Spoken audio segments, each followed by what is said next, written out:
சுழன்றும் ஏர் பின்னது உலகம், அதனால் உழந்தும் உழவே தலை.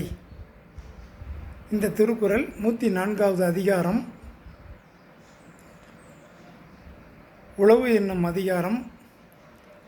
ஒரு தொழிலையே திருக்குறளில் பெயராக கொண்ட அதிகாரம், உழவு தொழிலே பெயராக கொண்ட அதிகாரம் இந்த 104வது அதிகாரம்.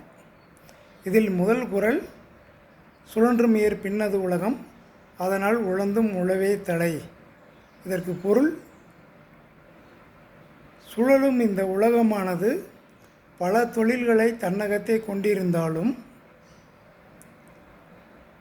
பல துன்பங்களை தரக்கூடிய உழவு தொழிலே உலகில் தலைமையானது, சிறந்தது என்று வள்ளுவர் கூறுகிறார். இதில் 2 அர்த்தங்கள் உள்ளன. சுழன்றும் ஏர் பின்னது உலகம், சுழலக்கூடிய இந்த உலகில் அப்படின்னு சொல்லியிருக்கார். 14ஆம் நூற்றாண்டின் கடைசியில் கலீலியோ, இத்தாலிய அறிஞர் கலீலியோ, உலகம் தன்னைத்தானே சுற்றி கொண்டு சூரியனை சுற்றி வருகிறது என்று கண்டுபிடித்தார்.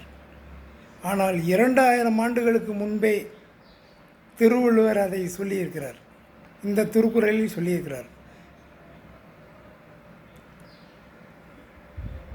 திருவள்ளுவர் அறிஞர் மட்டுமல்ல, புலவர் மட்டுமல்ல, விஞ்ஞானி, மருத்துவர், உழவர், இன்னும் பல தொழிலாளி. அவர் பல தொழில்களை ஆராய்ந்து கண்டறிந்த ஞானி.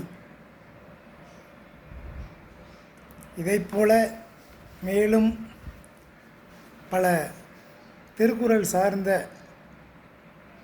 கருத்துக்களை தெரிந்து கொள்வதற்கு நம்ம சேனலை சப்ஸ்கிரைப் பண்ணிக்கங்க, ஃபாலோ பண்ணுங்கள். நன்றி, வணக்கம்.